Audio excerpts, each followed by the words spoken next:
the end, we will remember not the voice of our enemies, but the silence of our friends. Power is of two kinds. One is obtained by the fear of punishment, and the other by acts of love. Power based on love is 1,000 times more effective and permanent than the one derived from fear of punishment. And Julius Caesar went on to remind us that cows die many times before their death. The valiant never taste of death but once. Change is a lot of life, and those who look only to the past or present are certain to miss the future. Good morning, folks. Good morning, Liberia. Good morning to all the 15 political subdivisions of Liberia. Mount Bombing, good morning. Grand Bassa, good morning. Grand Cape Mount. Grand Gila, good morning. Maryland County, good morning. From political nonsense, I say send your people. From economic rubbish, oh send your people. From political yabbies, Grand Crew, good morning. From economic jack. And some say Nima County, good morning. The bread basket of Liberia, Lofa County, good morning. Bapuru. Calling African soldiers. Rewa says, Rewa G County, good morning to you people. And some say the land of supremacy. My beloved Sano County as well, good morning. Magibi County, good morning. Mustard, good morning. And it feels good to be here this morning on yet another fascinating edition of the program Good Morning Liberia. It's on Voice of Liberia 104.1, and we are live on Facebook as well, www.voiceofliberiaonline.com, and that's our online radio. And on Facebook we are Voice of Liberia. Good morning and welcome.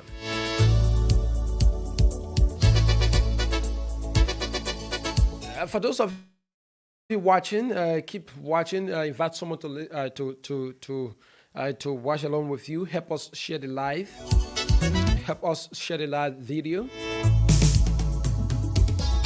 Too many things to talk about this morning. Yeah, too many issues. Let's just bring you the rundown of things. We're going to look at the draft national budget. In passing, members of the House of Representatives on yesterday passed the draft national budget. But what we are gathering is that the budget has witnessed 16.5 million increment as compared to the one submitted by the Ministry of Finance and Development Planning. We're going to bring you that development on the program this morning. At 8 o'clock, we will join the University of Liberia Faculty Association. They are raising concern over the sharp response from the Minister of Education, Minister Da Ansu Soni. Remember, the National Commission on Higher Education recently rolled out a new measure, some say new policy. The National Commission on Higher Education says there came out new regulations, right? That those wanting to occupy the positions of vice presidents and presidents of universities and colleges in Liberia must obtain some level of qualification. But the Minister of Education sees it differently, for he believed it is a step to undermine the education system. And so there's the word of voice between the National Commission on Higher Education and the Ministry of Education. And so on yesterday, the University of Liberia Faculty Association issued a press statement condemning the statement made by the Minister of Education. So we're going to have the University of Liberia Faculty Association on this morning. They're going to be telling us more about how they see the actions from the Minister of Education and what their own position relative to that. And we're going to have them on at 8 o'clock.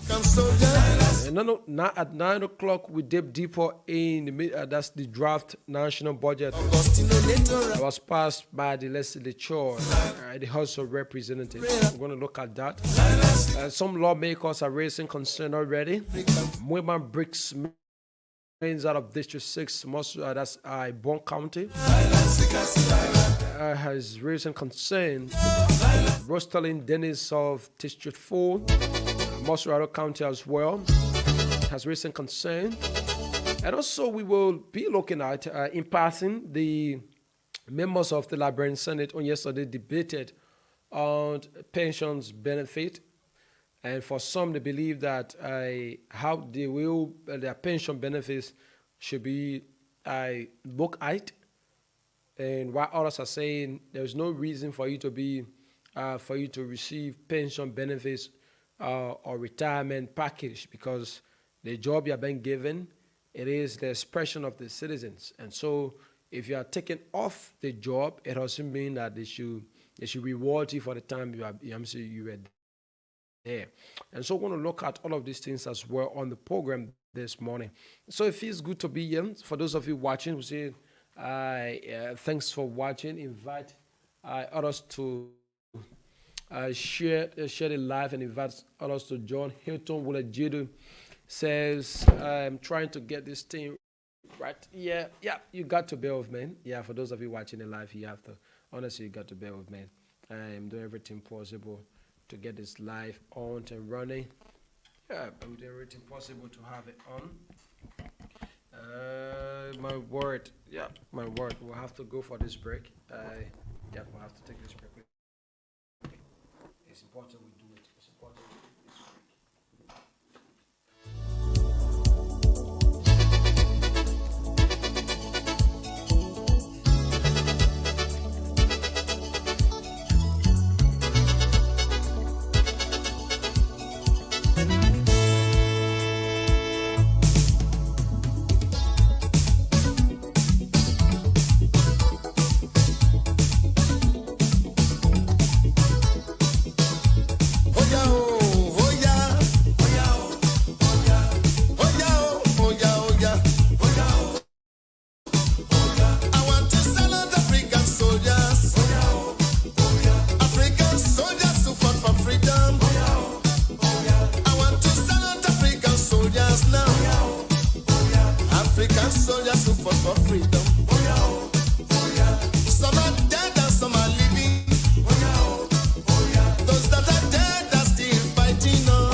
All right, welcome back after that short break. Yeah, it was important we go for that break. We read it out. For those of you watching, Hilton Wulajidu said, good morning. I'm following you from my purple corner in Loken Town as a purple vendor. Ahmed Hammond following live from Cat City, that's Kakata, Magibi County. Ansu Coleman says, I'm religiously following. Thanks, Ansu. Ansu is always following Voice of Liberia. Mohammed Adi Conan says, I'm currently following from Kakata, Magibi County. Thanks for following, Mohammed. Honorable George Watkins Jr. says, good morning, everyone, and a pleasant good morning to the peace-loving people of Riverside County, the land of supremacy. He went on to say, thanks for the show. I'm following live from the headquarters of District 18 Redemption Council. Good morning, and a pleasant good morning to the peace-loving people of Riverside County. All right. Marlene, that's Marley Gadi, went on says, good morning, family. I'm watching from Fender Campus this morning. Thanks for following. Roberta Richards says, well done. Best team, thanks as well. Ruben Conan says, I'm following you from Garnersville, Stephen Tobol Estate.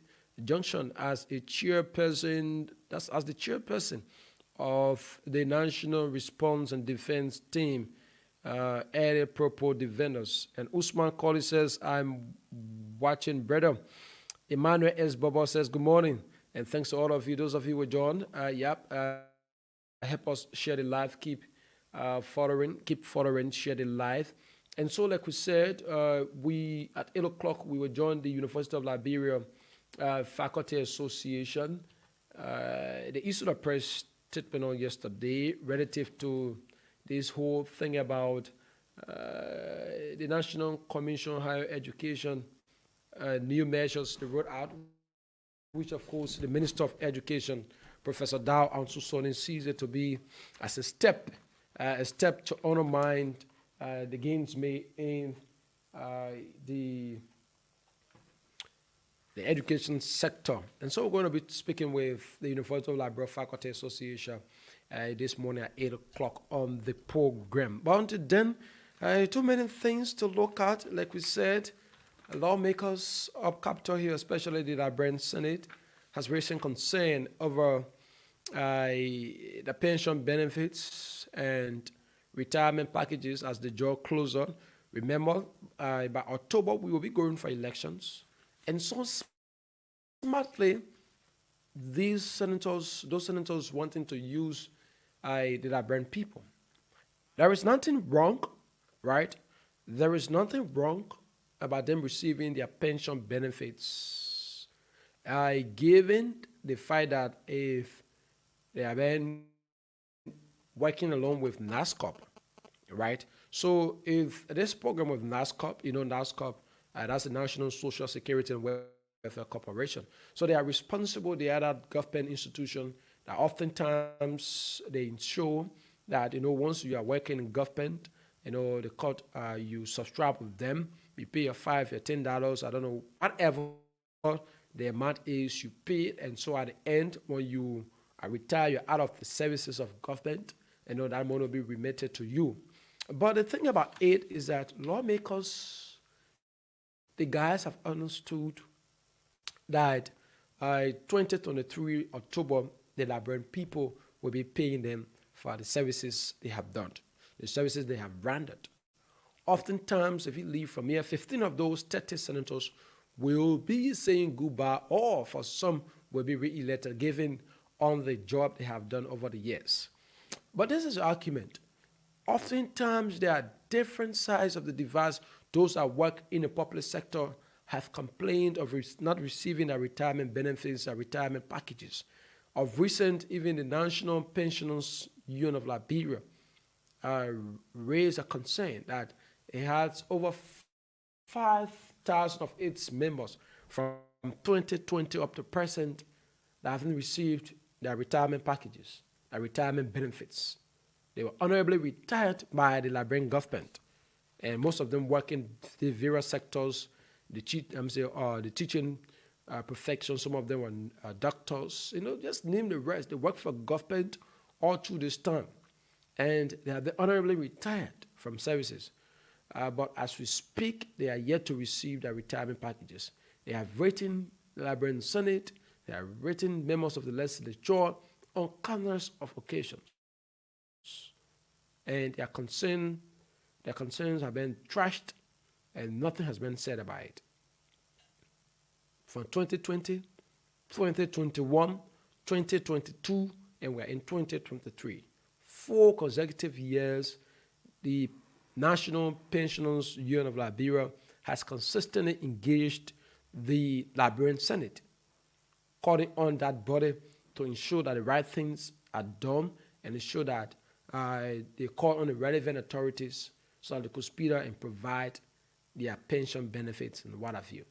Come to think of it, how it is having your father or your mother or your family member that have worked, that have provided their services for Liberia, that have stood the test of time, and they were honorably retired.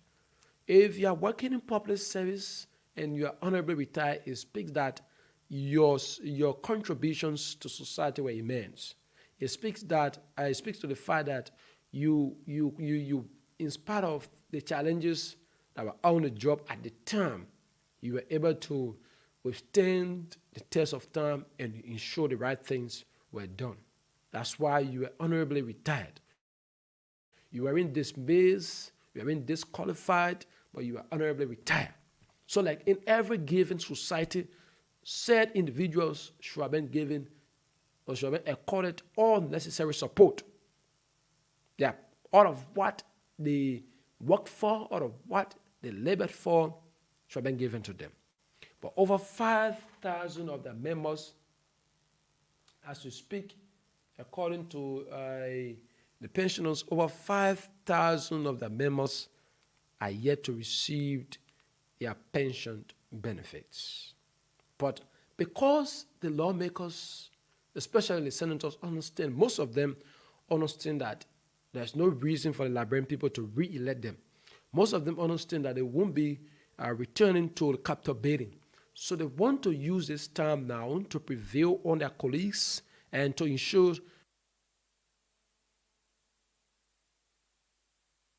and so most of them wanting to use that time, want to use this period and to navigate, right, and convinced their colleagues so that they should ensure, I know, they come up with the new regulations, new measures that will fit in so that when they retired, so that when the Liberian people retire them, right, Liberian people take them off the job, then they will have a time, they can lay by, they relax at their home, and still enjoy it after the length, the 9 years, the 6 years they have stood from this country. These are the leaders we have for you. When it's not in their shoes, it means nothing to them. When it is not in their shoes, it means nothing to them at all. But now that it concerns them, now they are understanding that this too is a matter of importance. That's why we have initiated such a discussion. I want to say to you guys, there are over 5,000 Liberians out there, just as of 2020 to present, that the government of Liberia retired them. They are yet to receive their benefits, their pension benefits, as expected. We want to use the medium to say it's a matter of must that this conversation you have initiated, before it yields fruit, you must at first ensure that those over 5,000 Liberians received all what it takes, all what that should be given to them. It is their right, they deserve it, and you must ensure that it's given to them. You're just 15. 15 of you guys will be retiring, right? So you have over 5,000 persons. A leader is the one who served. It's not the one that has been served. So as a result of that, you need to make sure you do the honorable thing. Yeah. So it is a matter of must that you do the honorable thing by ensuring and calling on the relevant authorities to take actions and ensure that those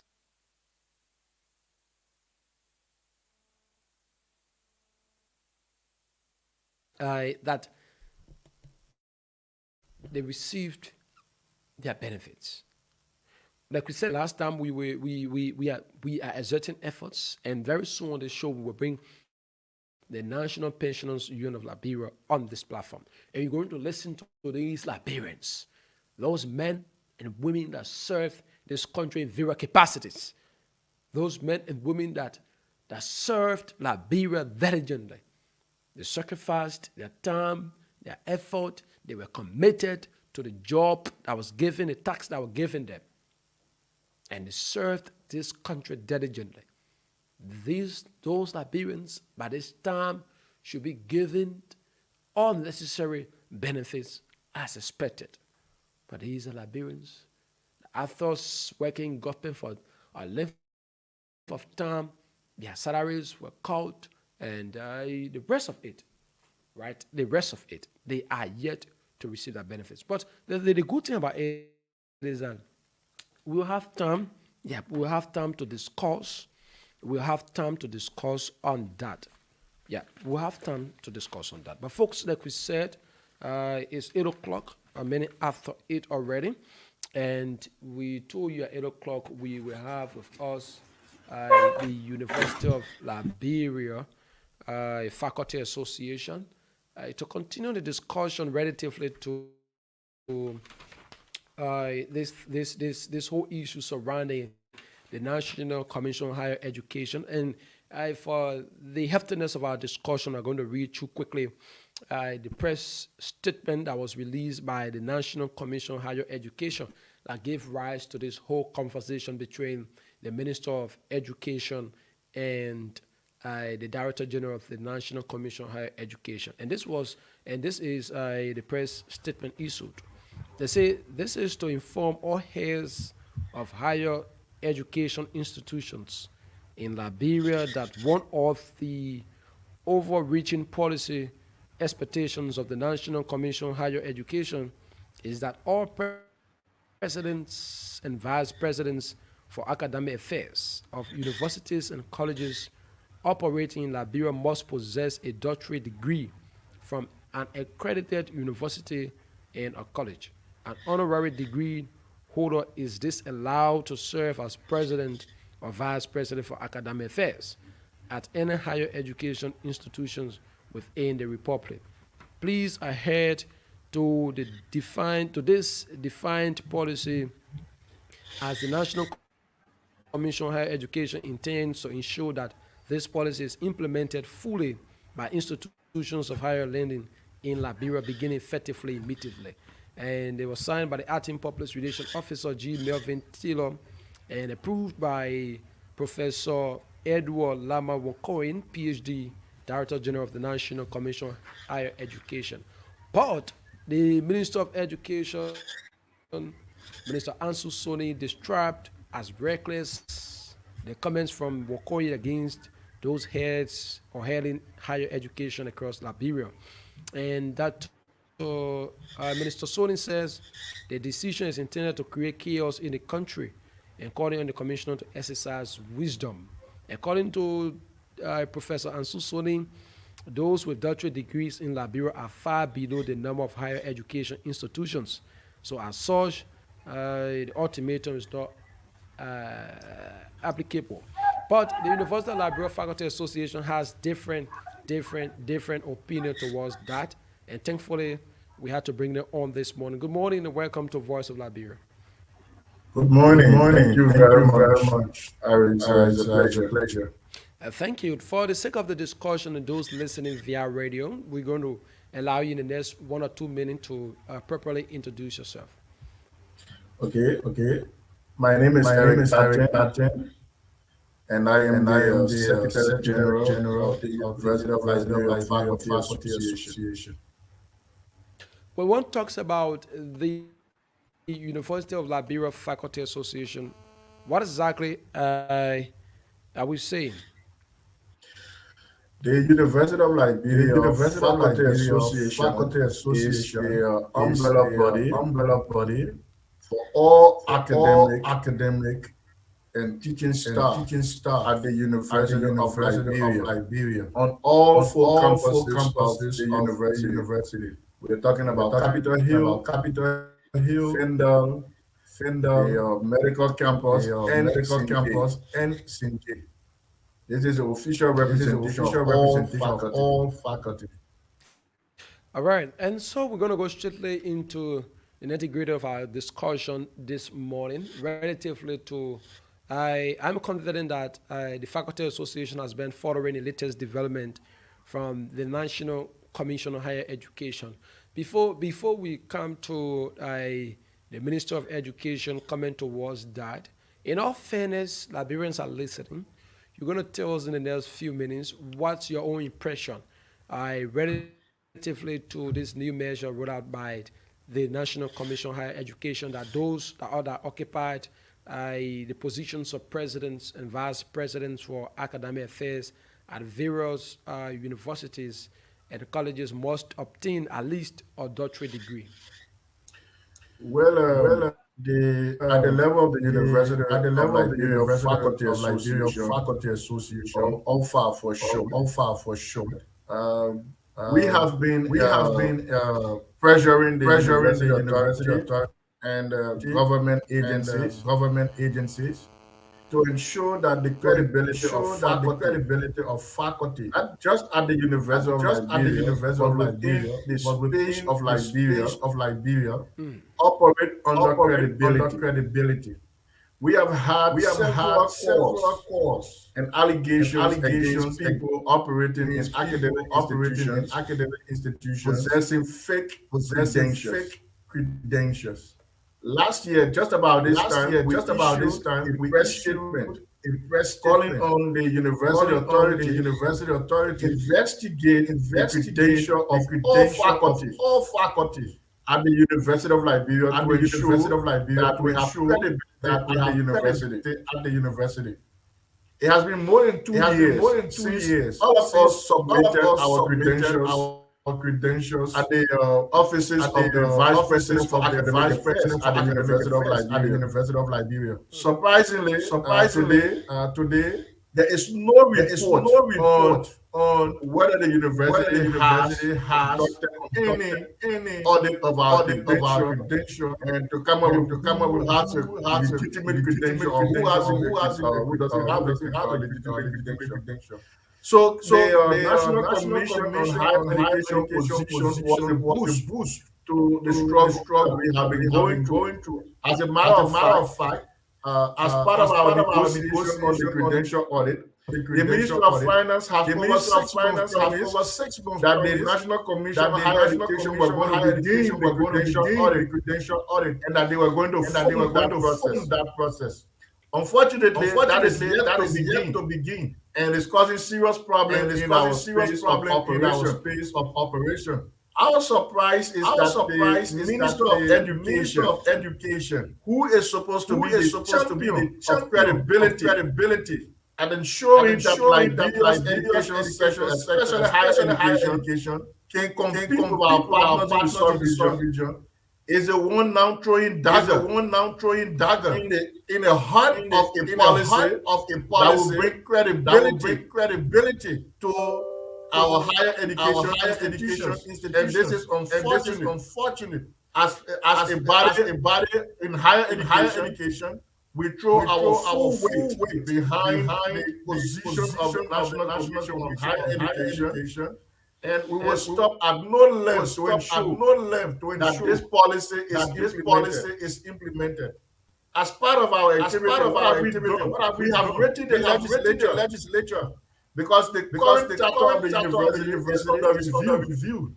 We have written the totem, we have written the speaker, and have indicated that in fact in the position of a person who has the University of Liberia, that person should possess academically earned PhD. But it is surprising let me just hold you there, Mr. Patton. Is this a record? Is this how it's being done across the world? Because when these kinds of conversations come out, Liberians want to do a balanced analysis about how it's been played in other parts of the world. And so I want to believe in the minds of the audience, they have left judging themselves. Is this how across the world, in some parts, in all countries that to be a president of a university, one must at least obtain a PhD, a degree or a doctorate degree? Obviously, it is a standard globally, even within our sub-region. As a matter of fact, we are one of the least groups in the sub-region. Who have the least credentials in terms of higher education administration. If you look at the structure of the University of Liberia, we have more vice presidents. Currently at the University of Liberia, there are 10 vice presidents. But if you check for the number of PhD, it's very less. So So the standard that the commission is implementing is not coming from the blue sky. This is a provision that is in the policy of the commission and was even amended in 2012.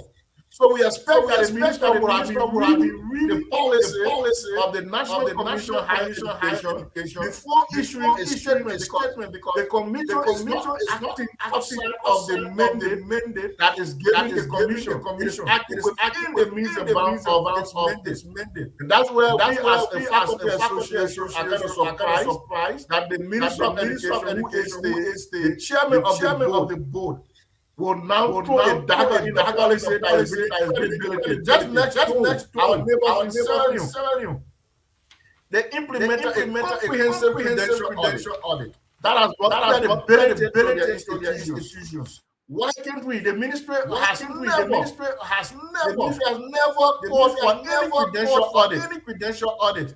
We are yet to see the ministry position of fake credential in Liberia. So while the commission now is trying to ensure that there is credibility in higher education, in time you have a ministry now that comes now to abort the entire process, which we see as unfortunate.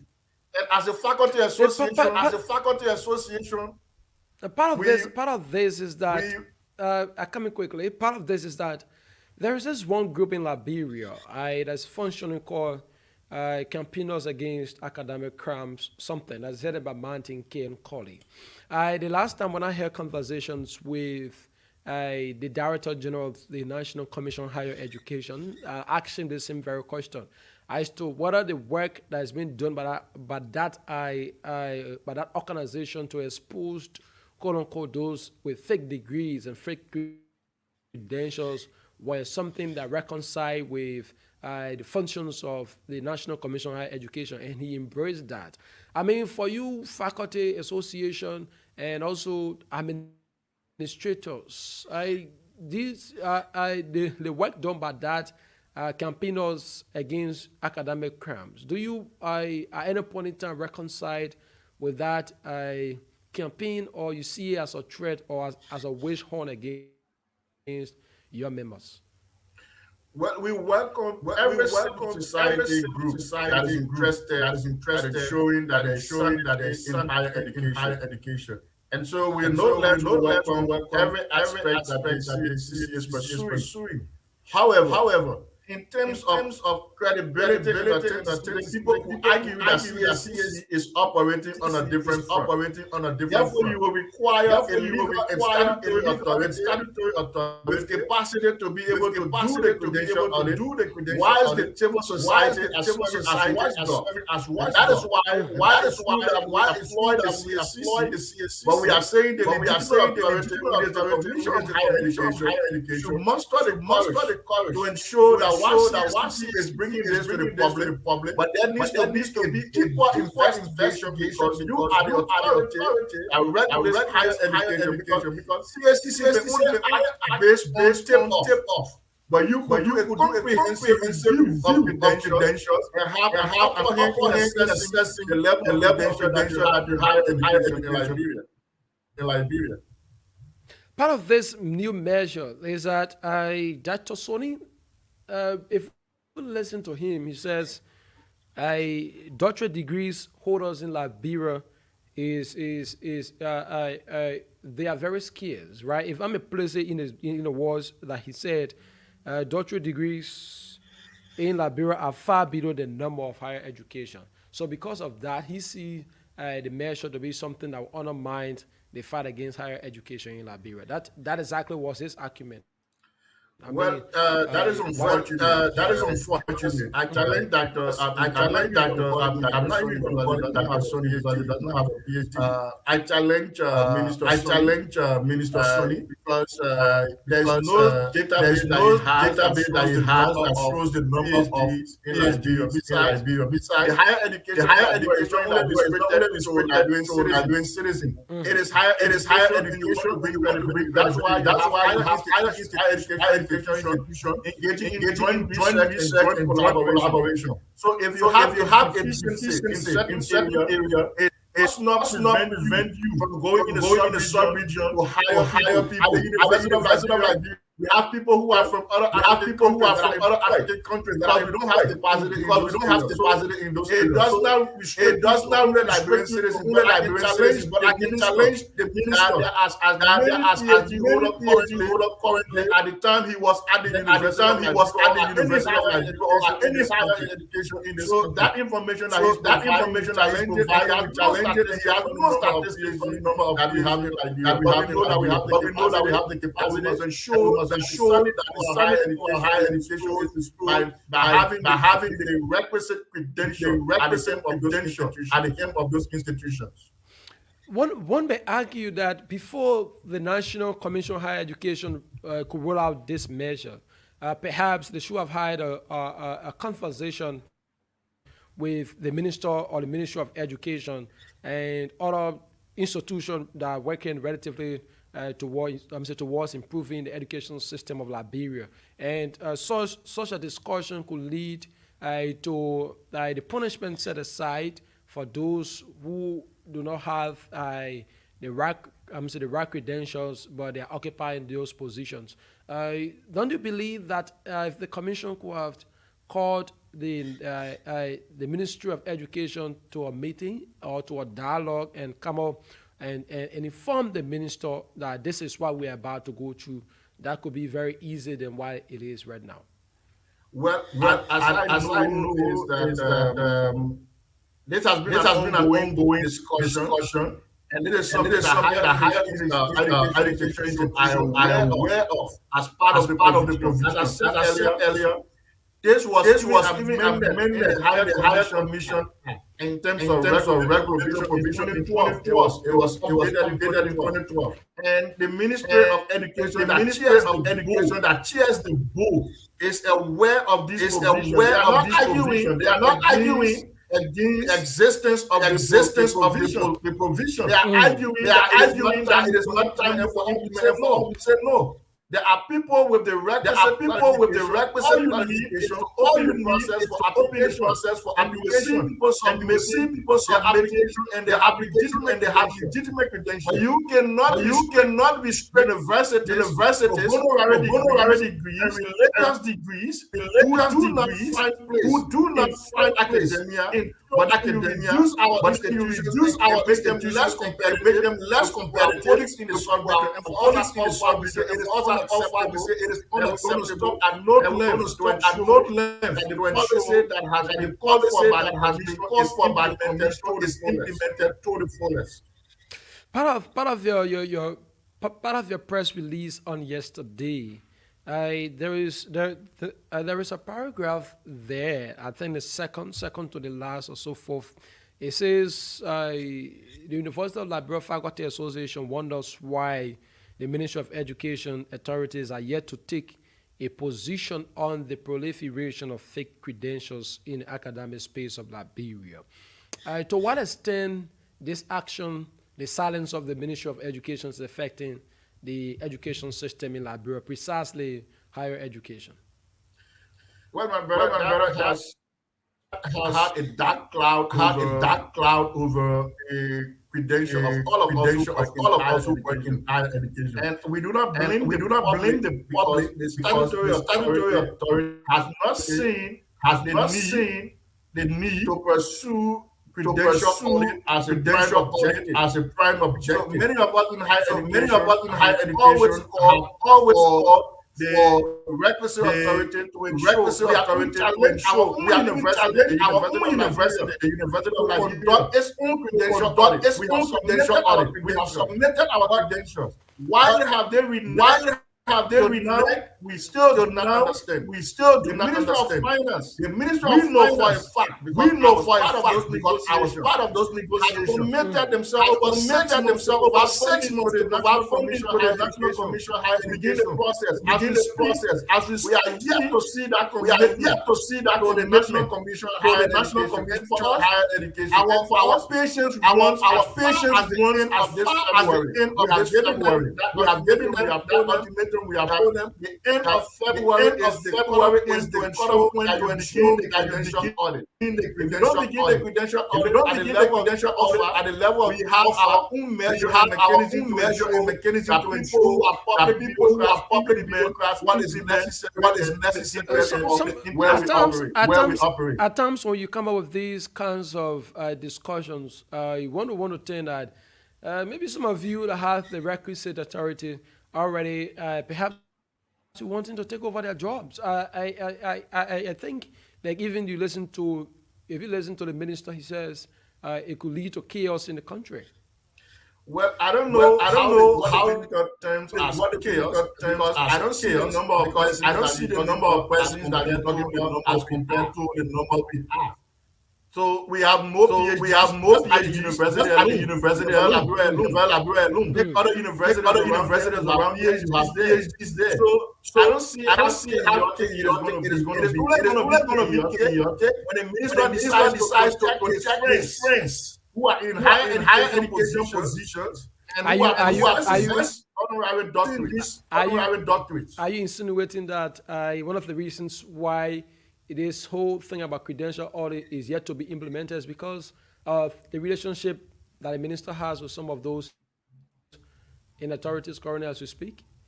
We have no other option but to assume that because we have called in so many years and we have been calling for credential audit. The minister has taken no position.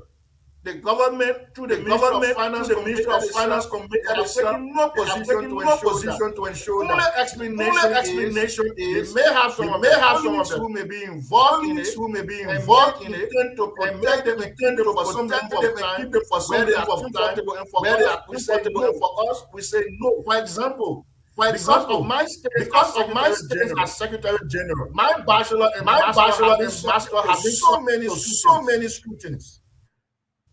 Why can that happen to other people at the University of Liberia who today are having fake PhD? Some of them are being accused of not having master's degree, even have a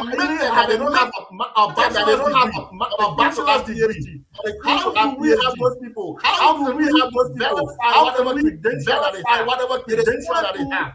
It is legitimate authority at the National Commission, and so we're not going to start to until this process begins, and this process is open to everyone for the benefit of Liberia. Another worry could be even to a point now that someone may understand that the University of Liberia Faculty Association is totally dissatisfied with the Ministry of Education is handling this issue about the proliferation of fake degrees in Liberia. Given that the Education Ministry decides to embark on this credential audit, will you still be trusting that the ministry will be independent and vote of interest as they carry on a credential audit? Well, my brother, this is where we are with the National Commission on Higher Education. We have all agreed, and that has been agreed at the level of the Ministry of Finance that they will procure software of international standard that helps the process to verify credentials, to which every faculty will be required to upload their bachelor, their master, and their PhD.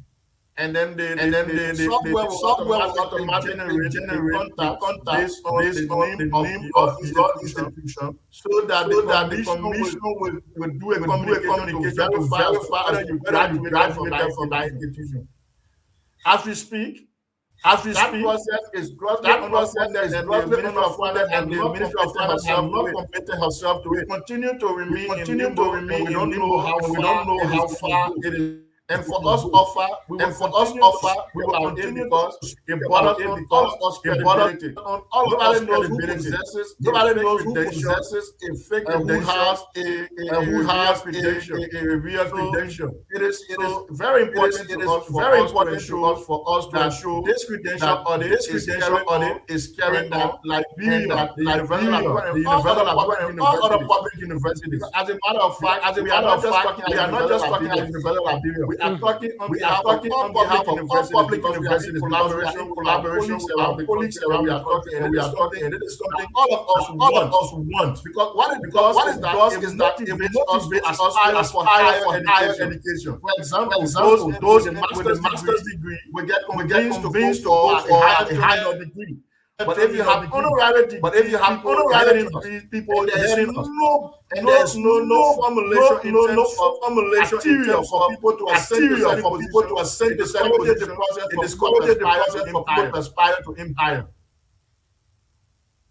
Sometimes when these positions, when there is a vacancy, you see requirements, especially education requirements. The one to speak of, the person must possess a master's or doctorate degree, given whatever the qualification for that job is. But when these discussions are coming out, it tells Liberian that sometimes these qualifications are just placed on application, but in essence, the employer doesn't go by those qualifications they set. So, like the case of the University of Liberia, it saddens someone to hear that you have over pretty close to 10 vice presidents, and and most of them don't have a doctorate or PhD degrees as we speak. Whenever you have a process that is open, people will apply, and the qualified will get the position. As far as I know, the last presidents of the university, there was a search committee, and the search committee required people to apply, and those people were vetted, and that's how some of them got the positions. We hope to, yeah. Okay, so I think he's experiencing. The internet is fluctuating from his end. We hope we can reconnect with him shortly. He's Eric Patton, the Secretary General of the University of Liberia Faculty Association. We deem it necessary to have him on this morning. You know, there's issue about fake credentials. People don't have any requisite credentials, the credible credentials in the world of the Commissioner General of Higher Education is actually affecting the education system of Liberia. And so the Commission has embarked on that. As we speak, they're across the 15 countries. So we deem it necessary to bring them on. The University of Liberia Faculty Association has been one of those many institutions as well, standing against the proliferation of fake credentials in Liberia. And so we've been having conversation with the Secretary General of the University of Liberia Faculty Association, Eric Patton, and you listen to their position. For they are saying if things continue the way they are up to February, the end of this month, that's the end of this month, and the University of Liberia fails to carry on the credential audit of all of its professors, lecturers, and including vice presidents, the University of Liberia Faculty Association will embark on series of actions. What are those actions? Is what we're about to ask Eric Patton, and he went off. We hope we can reconnect with him. Yeah, we hope we can reconnect with him on the program. But it's good morning, Liberia folks. The voice of Liberia. It's important we acknowledge those of you watching. Joel Mosa, good morning. The people, voice of Liberia, following from Tingles Village community. Juji One West says good morning. George Weho says good morning. I'm watching from Sano County government since government camp. He says, God bless the people of Liberia. Emmanuel S. Bobo is watching as well. He says, good morning. Usman Colley is watching. Ruben Conlon. Roberto, that's Roberta Riches is watching. Mali Gadi is watching. George Watkins Jr. Mohammed Ali Conan is watching. Ansu Common. Emmett Hammond. Hilton Wulejili. All of you watching who say thanks for following Voice of Liberia. We hope we can reconnect with Mr. Patton to continue the conversation. Fox Boys on good morning, Liberia. Yep. And so this whole thing, we need to be very honest, right? We need to be very honest with one another. Yeah. The guy's position has been understood. That we cannot, right? We cannot.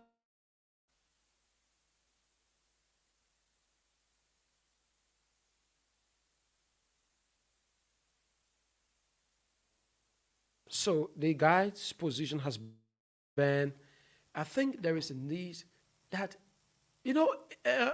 let's take this out of the education system, right, and practicalize it in our day-to-day activities. For some of us who work in different areas, it undermines the essence of the work. When you have those that have the qualifications serving as honor men, and those without the necessary qualifications are serving as the head, it undermines the job in every given environment. What it does is that it makes people feel reluctant to do the work. Because the man feels that, oh, but I get qualification, parliament, I'm qualified than this guy. I'm competent, I have the experience than this individual. But he's serving as my boss. He's making, a fat salary, right? Why I'm subjected, I'm making the little salary. So because of that, you see people come, reluctantly take over the job. You see people are just women around doing nothing. Sometimes they go to work, they do whatever they feel. Because the man feels that the person that is serving as a boss, he's far more competent, qualified than that individual. This is the case with the Liberia education system now. So definitely across the 15 political subdivisions in every popular university and colleges, you have this group working, the campaigners of academic crimes working. They will go and do their research and exposed various heads of institutions that quote unquote having fake credentials. Now, when these individuals are exposed and the relevant authorities responsible cannot tell them, say, hey, since you are being dragged into as one of those having fake credentials, step aside, let carry on our investigation, right? Let's do our credential audit and ensure that whether you possess the right credentials or not. Trust me, listen, when that is done, it serves and helps empower the education system of our country, helps strengthen the education system of our country. At times, we wonder, at times, Liberians are dissatisfied when you want to bring back the statement made by the then president of Liberia, Ellen Johnson Sirleaf, when she said the education system of this country is messy.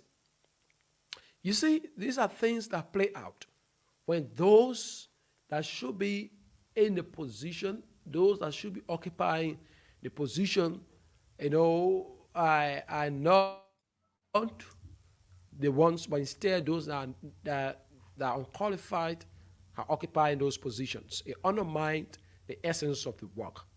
So we have back Mr. Eric Patton. Welcome back. You had an internet problem, but thanks for reconnecting. Yeah. Thank you very much. Where we are, sometimes the internet fluctuates. Definitely, that's the case. And I was just about to ask you this question before you ran out.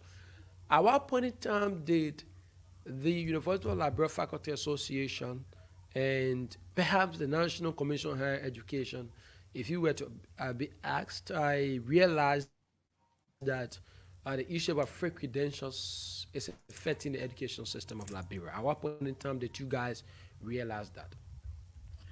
Well, last year, February 10th, we decided to come public by issuing a press statement calling on the University of Liberia to pursue credential audit. Before then, in 2021 August, the University of Liberia asked all faculty members to submit their credential for the process of verification because there were allegations of credential. And as a leadership, we welcome that process wholeheartedly. Unfortunately for us, we are yet to see the authorities of the university for a period of almost 2 years now to be able to release the process of assessing our credentials. Well, they threw that to the finance. We decided okay, we will take the responsibility of independent body separate from the university. And since we have the National Commission on Higher Education, they will ensure that they embark on the verification of credentials. So we said, fine. That was a discussion for 6 months ago.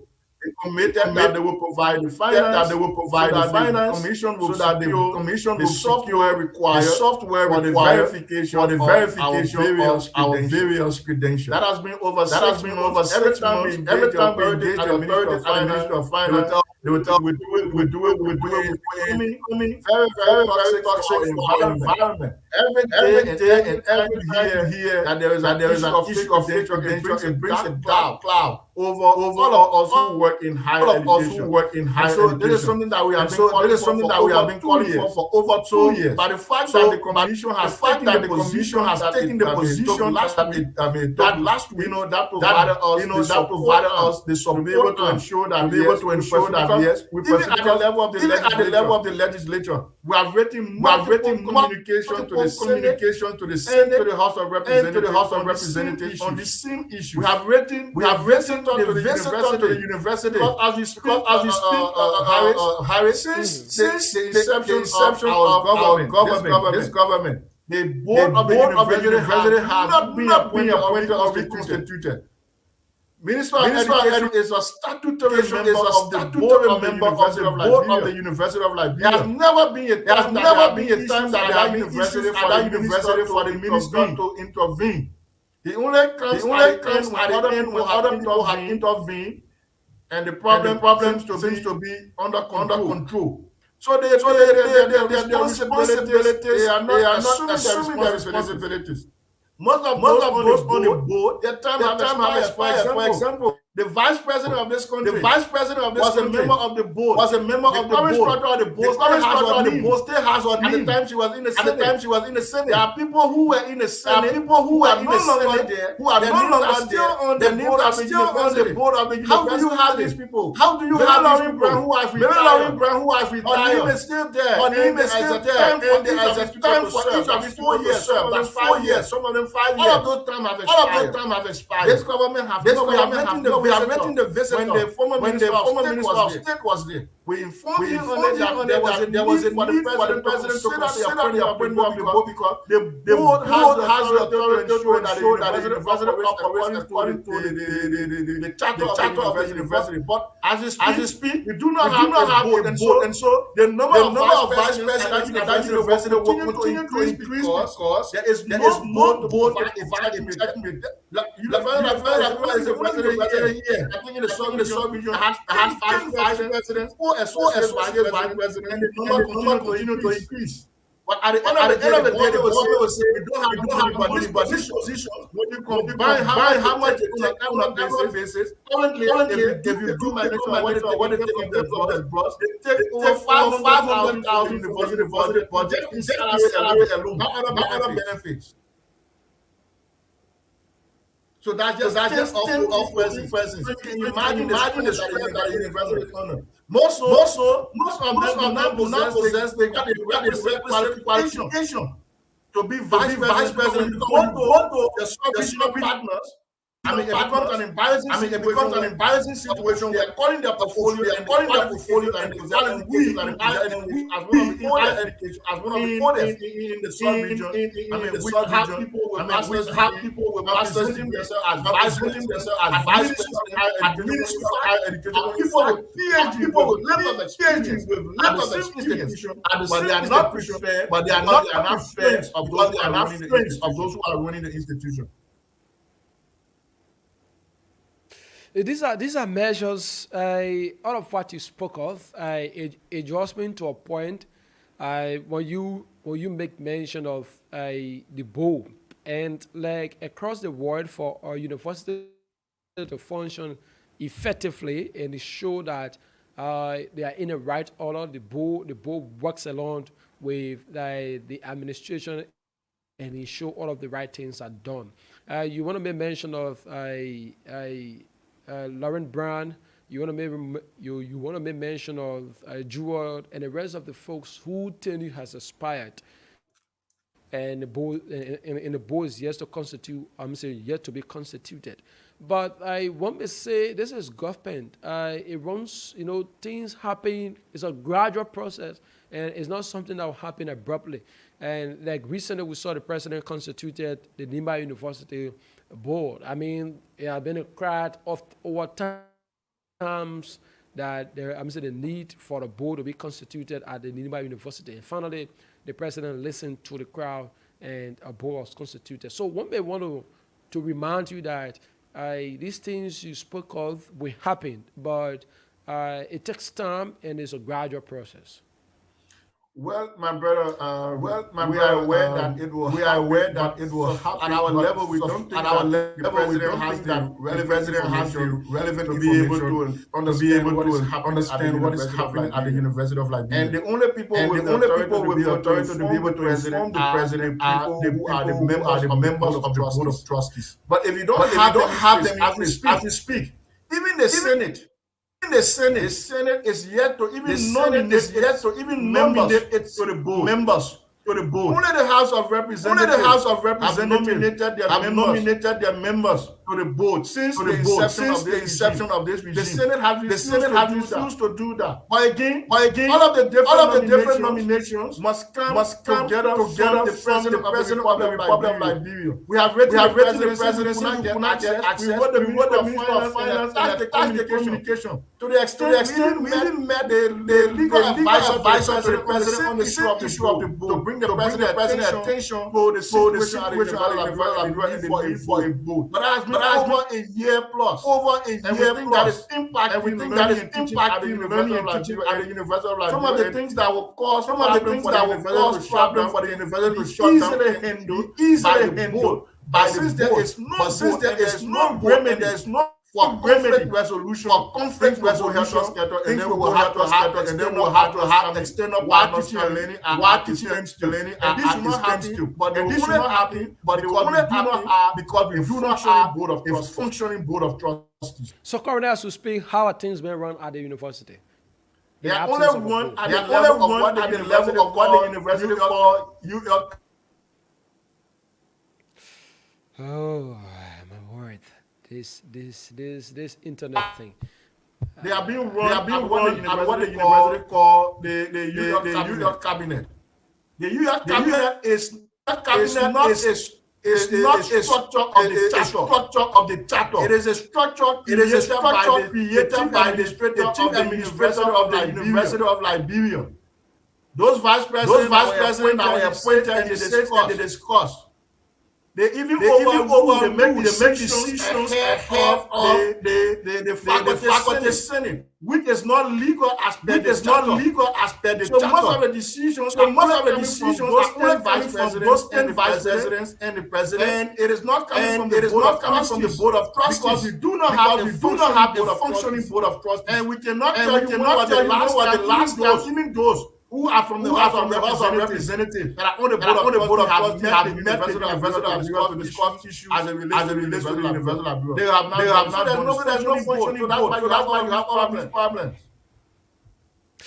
Well, indeed, think as all of these issues coming up from the university, it raises concern. We hope some days we can continue on this conversation. But before we get to the phone lines, Mr. Patent, you spoke of so many issues, but relatively to this measure by the National Commission on Higher Education, making sure that those with doctorate degrees are hit various universities in Liberia. And currently, as we speak, I've been informed that the commission is on a tour across the 15 counties, ensuring that they validate on some of these things.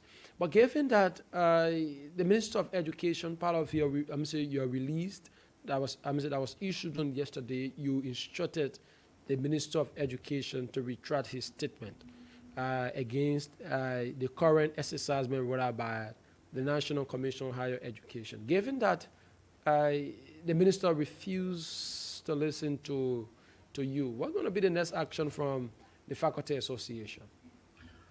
Well, the issue of credential audit was part of our last resolution from our General Assembly held on December 3rd, 2022. And so once we see that we are not getting the opportunity to have this implemented, our constitution calls that we must revert to another General Assembly and we put it an emergency General Assembly to be able to inform the faculty as to what is optimum for the way forward. And so when we convene that emergency General Assembly by the end of this month, we will inform the faculty on the status of the position of our resolution from December 3rd, 2022. And then the faculty will then make a decision and determination on what we do. That is how we forward. That is how we level up at the level of the Faculty Association. All right, okay, folks, it's about time we get to the phone lines. Those of you following the conversation, it's important we take calls. 0770-907-907, 0880-907-907, 0770-907-907. Talk to this person. Good morning. Good morning. It's good to have you. Let's hear you the name where you call from. Thank you. My name is Da Plateau, and I call from District 10. I am Data 1, or the District 10 Advocate for Transparency and Accountability. Quickly, let's hear you. Thank you. I want to really respond or address or make my contribution in this way.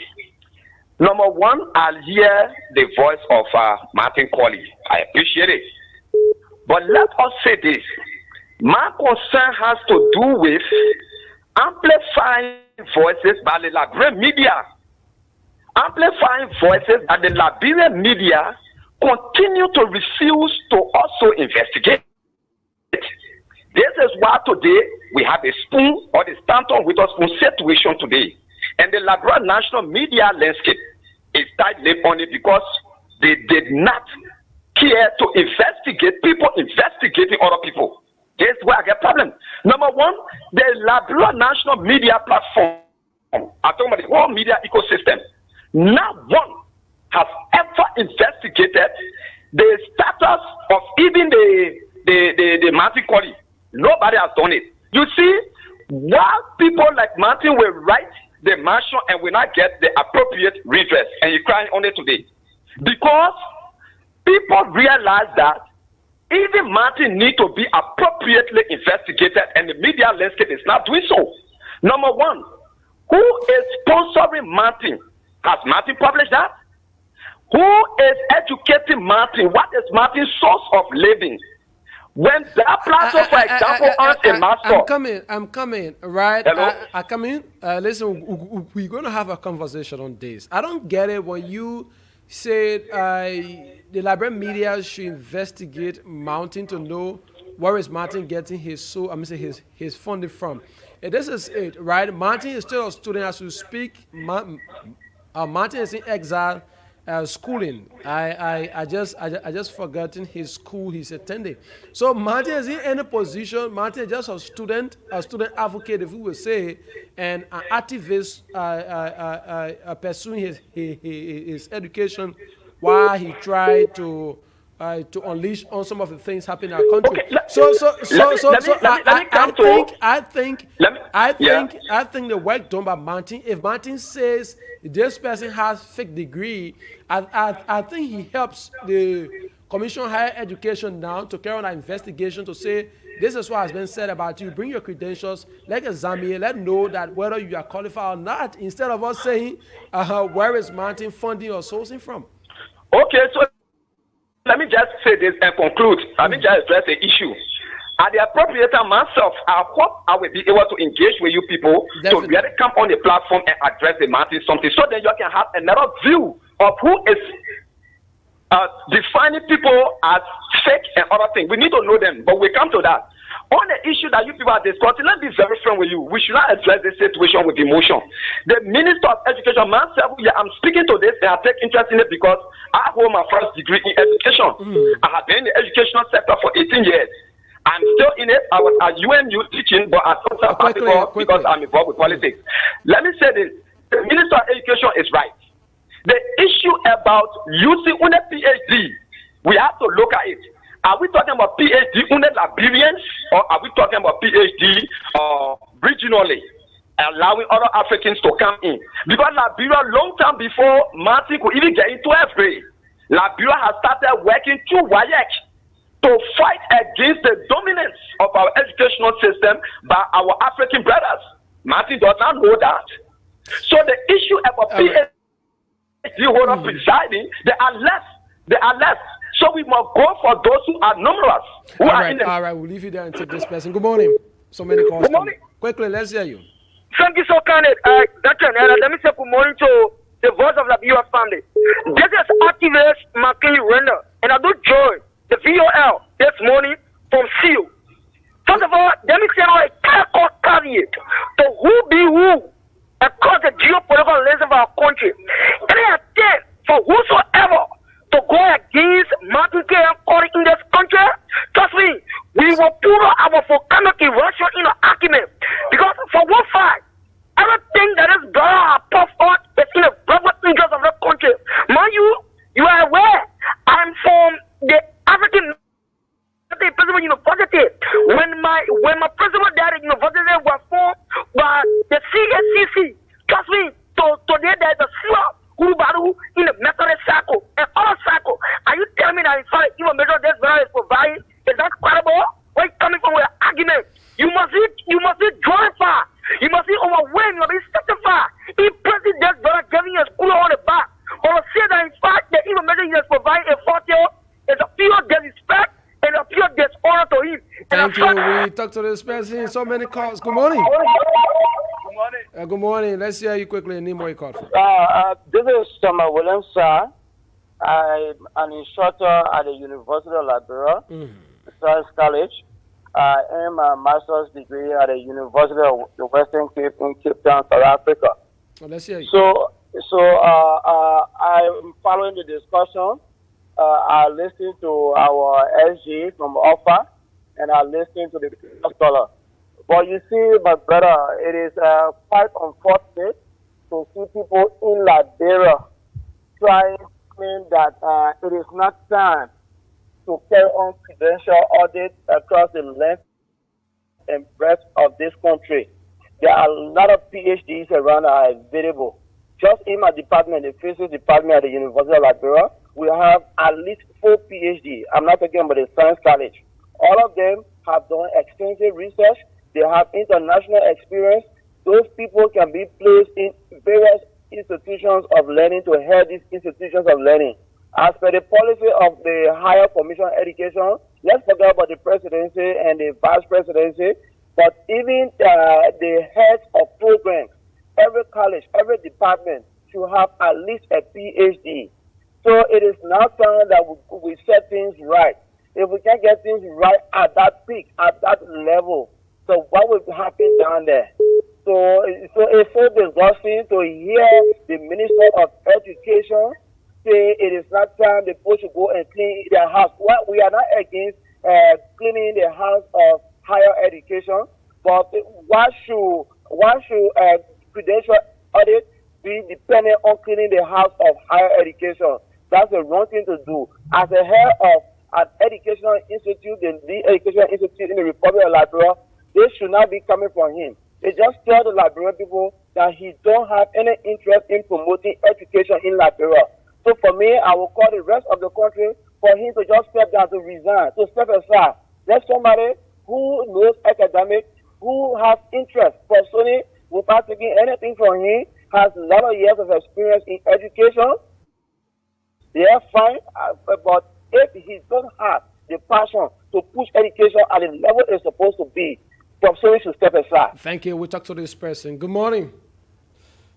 Good morning. We'll take more calls. 07709079070708880907907. Good morning. Good morning.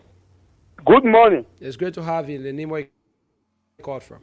My name is Lawrence Wadeki, and I call from Birmingham County this morning. Let's say Lawrence. Let me say good morning to your studio guest, and he's my instructor, Mr. Eric Patton.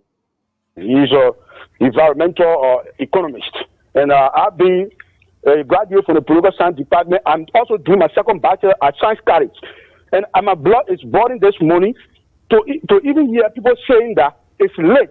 If I were a president of this country, where President we are sick now, the Minister of Education will be sacked this morning. It's never late to do what is right.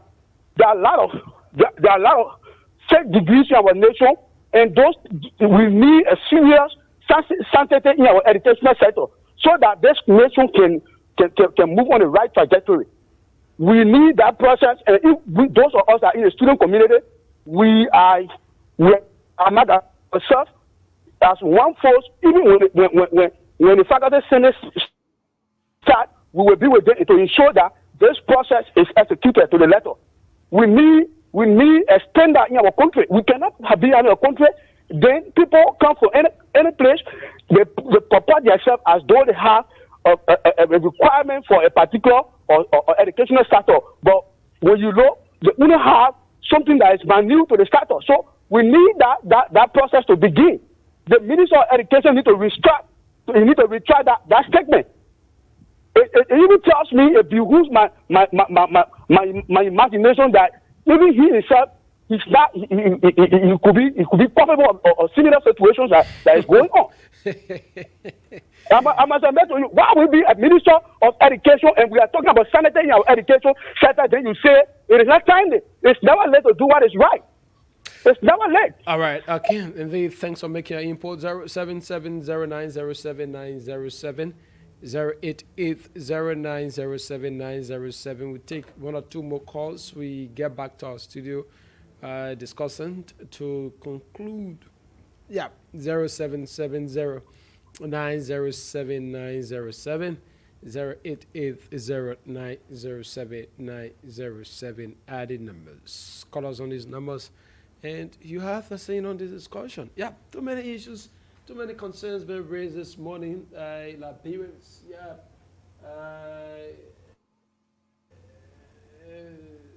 Okay, all right, we hoping we can work on it. All right, we hoping we can work on it live there. But it's good. Mr. Patton, you listen to the callers.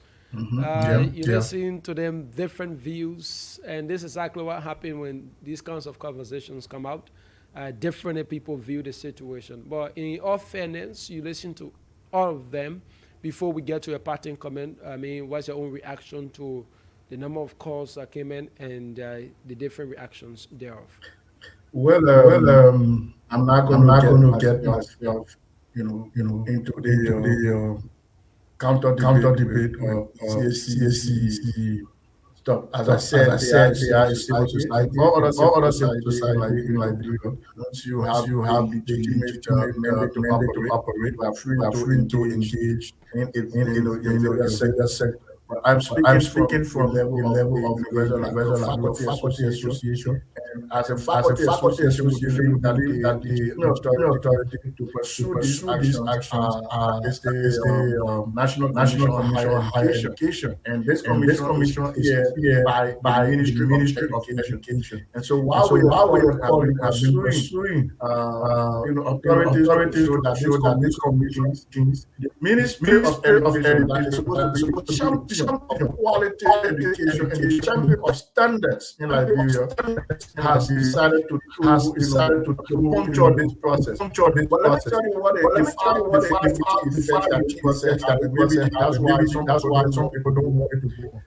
Last year, we had this issue of go slow and we negotiated that faculty. That has a far-reaching effect. Academia is the only place in Liberia by university, all other public institutions. Any other position in administration, it is by who know you there, is not by your qualification. The far-reaching effect that this credential is application on public service. There may also be a lot of people with credentials that do not represent the positions that they hold in public service. So the far-reaching effect of a credential audit at public institution of higher learning in this country will have a far-reaching effect on the performance and what happens in public service. Because when you have a lot of credentials, they tend to crowd out those who have the requisite credentials, and it becomes a problem for people who have qualifications. That is why at the level of offer, we have said that we are not going to allow this process to slip because Ministry of Education has decided to put it. No, we will continue to push our advocacy. We have our mechanism by our faculty and collaborating with other public universities to ensure that by our standards, since we are required operating under certain standards, all persons that are responsible to administer higher education will conform to this and we are committed to show that if standard will not be anywhere in Liberia, higher education will have its own standard to ensure that the quality that gets it. Okay, indeed. Before we take leave of you, any other thing? Perhaps we didn't ask you. You just want to send out quick. Well, we're looking at the authorities that administer education that is not legit to recalibrate and essence. We expect that our law people at the legislature have several communications from us. The charter of the university, we are making them the officers because they promise that they will to hear from us and the university. We are still awaiting that. We have reminder letter to speak up. We are still awaiting our parents and the University of Liberia and universities in this country are operating at a high level of standard. We don't want anything that will undermine the level of commitment that we are because yes, instead of the minister saying that because we want people will be chaotic, not having people of the requisite qualification to head even more chaotic than what the minister is saying. So we call on the minister to strike a statement and show that they give the commission all of the support. Even the commission is very expensive. They don't even have operational view. But you expect that commission to operate, make like the requisite support required. Don't even have to ensure that the institution as required to regulate higher education is funded as a special group in academia we join arms to make better place for higher education. All right, indeed. Thank you so very much for honoring this invite in a very, very short notice. We appreciate so wholeheartedly for honoring this invite. It's my pleasure always. Okay, he's Eric Patton, the Secretary General of the University of Liberia Faculty Association, there in conversation with us. We'll take a very short break on the show to be right back. It's Good Morning, Liberia folks, on Voice of Liberia 104.1. We'll take this very, very short break from our sponsor, Telecel Liberia. is Liberia's leading internet provider. Stop by at Third Street in Sincon and do business with Telecel. They solve all of your internet needs. And so no worry, whether you were internet from your home, your office, at your leisure time, whatever the case might be, just stop by Telecel on Third Street. We'll go for this short break to be right back. Are you tired with slow internet? Do you want super fast and affordable internet? Telecel Liberia is here to provide all your internet service needs. The internet is moving at a fast pace, and only super fast internet speed can help you keep up.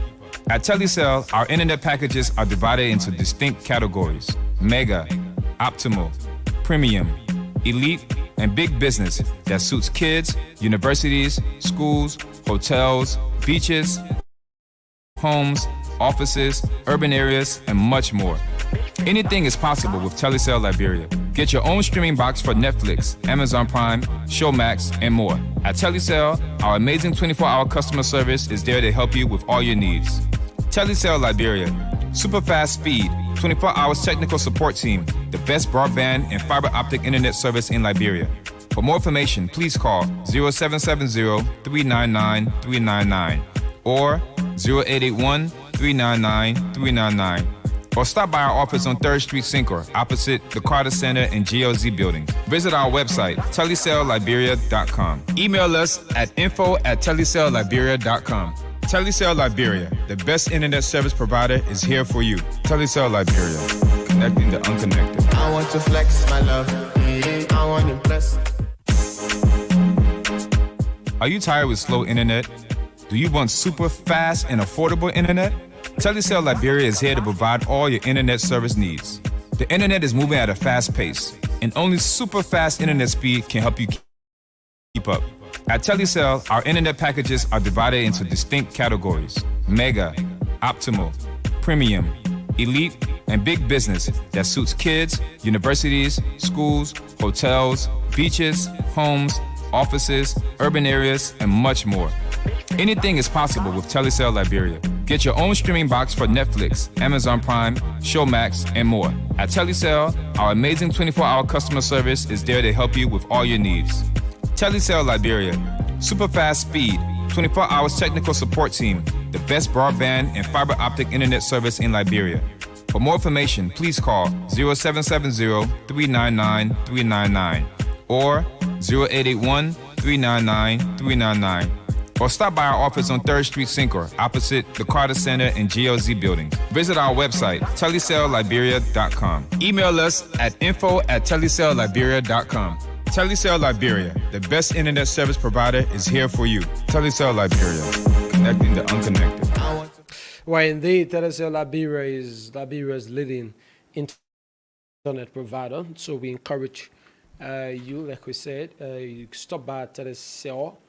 Telecel is located at 10th Street, Sincon, and yeah, stop there and you do business with them. Trust me, you won't regret. You see, our internet is strong, it's convenient, it's lasting. It's because of Telecel. Yeah, it's on Voice of Liberia, folks. So on the second and final segment, that we told you, members of the House of Representatives have on Tuesday, that's on yesterday, passed the draft national budget for 2023 in the tune of US $794 million, $532,683. So the budget, the initial budget from the Ministry of Finance was $777,953,000. That was the original budget. And so when it entered the legislature, the guys did their scrutiny, their eye, the peek and drop, add, subtract a whole lot of stuff. And it summed up to $734,532,682. So if you do your mathematics, it tells you that 16.5 million was added to the budget. Yeah, 16.5 million was added to the budget. But there are a few concerns that come out. That came out right from that discussion. And it's important that we we initiate this conversation. I'm using the word deliberately. We initiate the conversation so that because this will be a continuous thing on this radio. You see, the previous budget year, it is important that's why before the budget is passed, you have a budget hearing. Now, the budget hearing gives rights to the expenditure and the revenue component. The revenue component focuses on the Ministry of Finance, the Liberia Revenue Authority, and other institutions that are responsible to generate revenue for national government. The expenditure component focuses on the money appropriated for various ministries and agencies. How was it used, right? And so these ministries, or those ministries, will come out and present their budget performance report, or some may say that expenditure report. This previous budget year, most of those ministries and agencies and line institutions of government deliberately refused to appear before the budget hearing committee, especially the exponent, the expenditure component. The Ministry of Gender and Social Protection is amongst those government institutions that deliberately refuse to defend their budget. That institution is strategic in a sense. They cut across, they are responsible for the protection of women and children in this country. That institution is responsible for gender mainstreaming and gender equality in our society. It's responsible to protect the rights of women and girls and our children in this country. Too often times in Liberia, we have observed that women has been a victim, women continue to be the victim of various circumstances. Women continue to be the victim of societal's nonsense in this country. You want to talk about rape? Women are on the increase. Women are raped. Our girls, children have been raped continuously. You want to talk about sexual gender-based violence. You want to talk about sexual exploitation, sexual assault. These are issues, these are concerns that women, these are situations that women are faced with on a day-to-day basis. Today, there is no argument about it. If you leave from Mosurado and go Margibi, the case is just the same.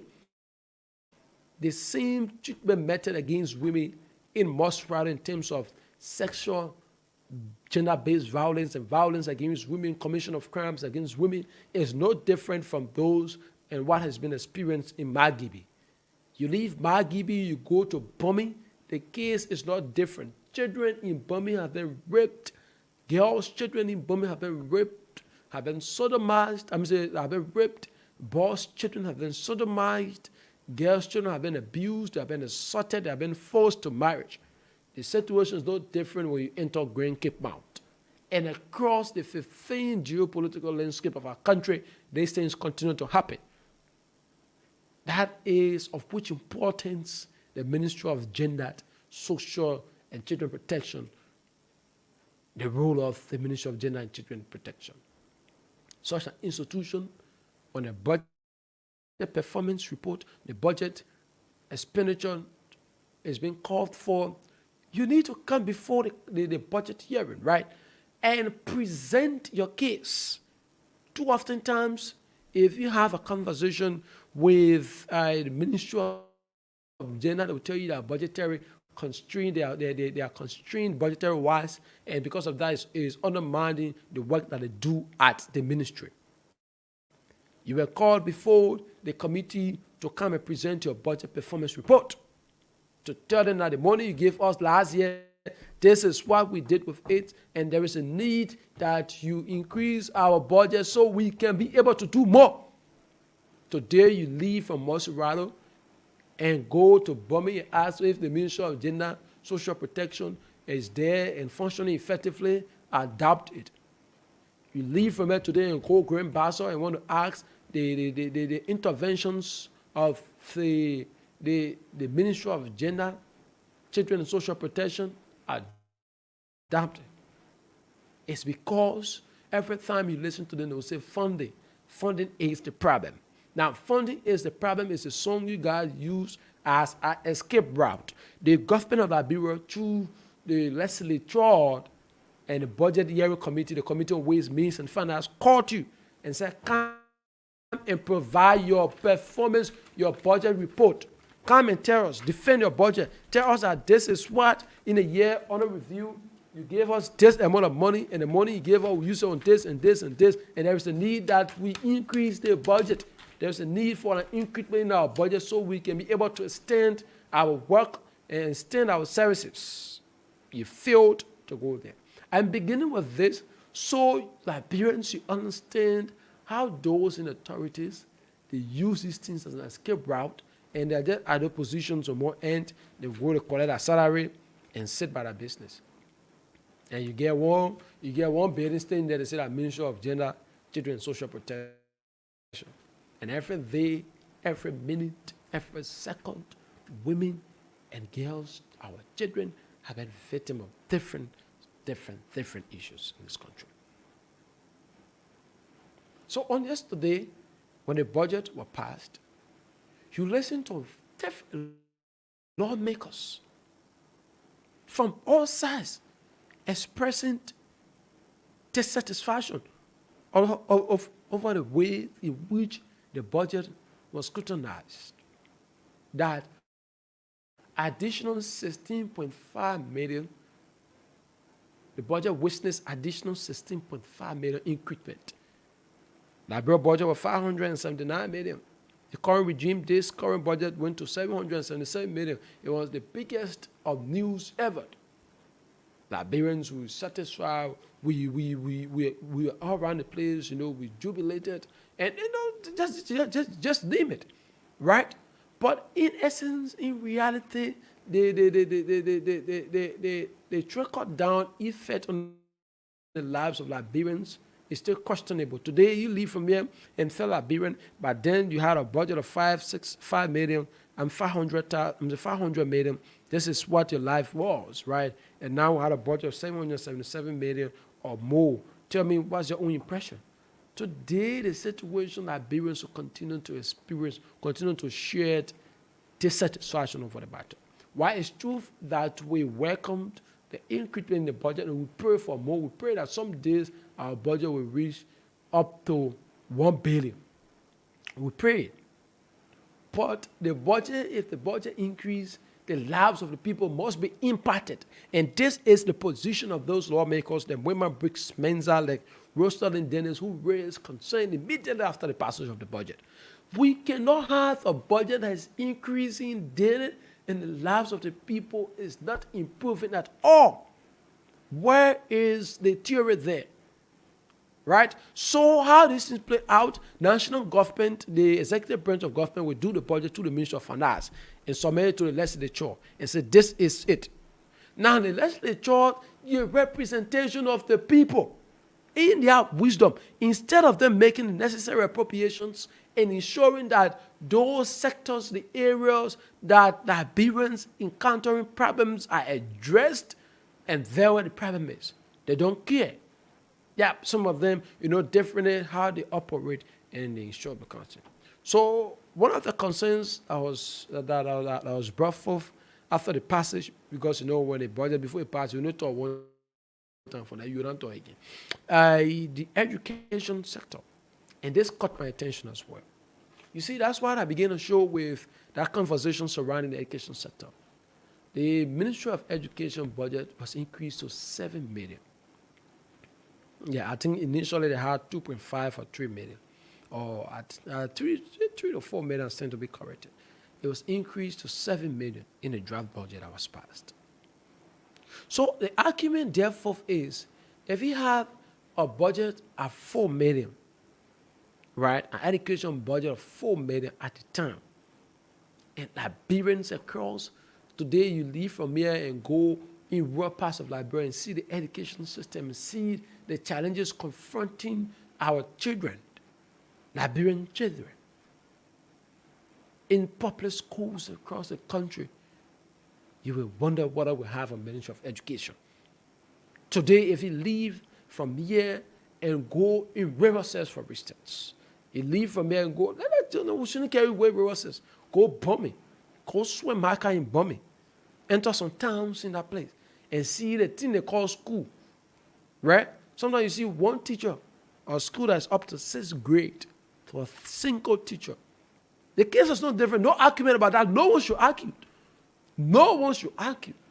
If you leave from here today and enter some schools. The last time I was fortunate to visit a town in Bome called Jojoma, a town in Bome called Jojoma. I think it's in Ted District or Swimaka District, or Clay District, one of the districts. The school that is there is up to 6th grade, so they say. The teacher, there is only a single teacher. He teaches from ABC to 6th grade. Come to think of it, the children at that institution, the children at that school has been deprived of education, no doubt. Because of one man cannot teach from ABC up until 6th grade, and you expect these children to learn what they should be taught. It doesn't work. You leave from there and you know other places across Liberia. It's there. So our point is, even if the budget of the Ministry of Education will be increased, we should see the impact of the work they are doing. Well, that's why I say every time when a conversation comes up, let's forget about Moss Rattle. Moss Rattle is not even Liberia. Let's say Monrovia, because even in some part of Moss Rattle, you go there, you see the education system. It's deplorable. I mean, you see the schools, no facility, nothing. And the Constitution of Liberia provides that every child in this republic should have access to quality and standardized education. You know what is quality education? You know what is standardized education? Oh, you don't know, right? Now, every child in this republic, the Constitution, it is in the Constitution of the Republic of Liberia that every child in this country should have access to quality education and standardized education. It's a responsibility of the government to provide that. So the case I mentioned about the children in Jojoma there in Bome, how do you think the children there having access to quality education, having access to standardized education when you have just a single teacher at that government institution? It's a government-run institution. A single teacher, he teaches from ABC up until 6th grade. So the children at that institution, that foundation is lost. Obviously, that foundation is lost. That's why you see sometimes, the last time I tell someone, I said, I don't blame at times when you see children, you know, the person, things you expect them to know when they're in 8th and 9th grade, they don't know it. And sometimes you want to say the child isn't smart. I said, no. Most of these children, they came from the rural area. And the education, you know, the school system in Mosurado, in Monrovia is 100% different from what is being observed in rural parts of Liberia. Sometimes you see a whole institution, 2 teachers are most teaching from ABC to 6th grade. So when that is done, I mean, how a normal male be able to teach all of the subjects from 1st to 6th grade? They may want teaching math, science, English, geography, everything. So you know what happened? Even the students said, I mean, it becomes boring for them. They want me to kind of, okay, math. When he finished teaching math, in the next 5 minutes, the man jump to English. In the next 5 minutes, he jumped to social studies. In the next 5 minutes, he jumped to math. You know, one thing over, one person over and over before the kids, it becomes boring. They don't, I mean, say the attention is lost because every teacher has a unique style of teaching, and the students subscribe to. They have their own classroom management and what have you. So when you have a single teacher in that situation, then in that institution, then nothing is left for the children to learn. I'm just bringing up this. So if you're having about 7 million in the budget at the Ministry of Education, the Ministry of Education should be justifying that the initial 4 million that are first 4 or 5 million budget they had, what are the impacts? right? Today you are telling me that if you visit schools in Grand Bazaar, they will tell you that even the seating capacity is a problem. Most of these schools, they are in a deplorable condition. Yeah, most of these institutions are in a government-run institutions are in a deplorable conditions. At least to say the welfare of teachers. That all of these things need to be looked at. So that's why we said the lawmakers, in our essence, the budget, the essence of the executive submitting the budget to you is for proper scrutiny. It's for you to scrutinize the budget and tell the legislature, the executive, that this one you said is going towards this place. We think that they can go there, right? We think that this money is small, add this, and these are the reasons why you should add this. We think that this money appropriated for this institution is much because they're not doing much. The job that needs to be done. The job needed to be done. The Ministry of Commerce and Industry refused to appear before the Budget Committee, the expenditure component of the Budget Committee. The Ministry of Gender Social Protection refused to appear. The Liberia Revenue, and that's the Liberia Business Registry, refused to appear. But if you check in the budget, these are institutions that receive increment. Yeah, they receive increment in their budget. So the first money you get a man, the man Pharaoh can't tell you how you use the money. Then stupid you sit there and add money, what the money you get a man, say the man go work again.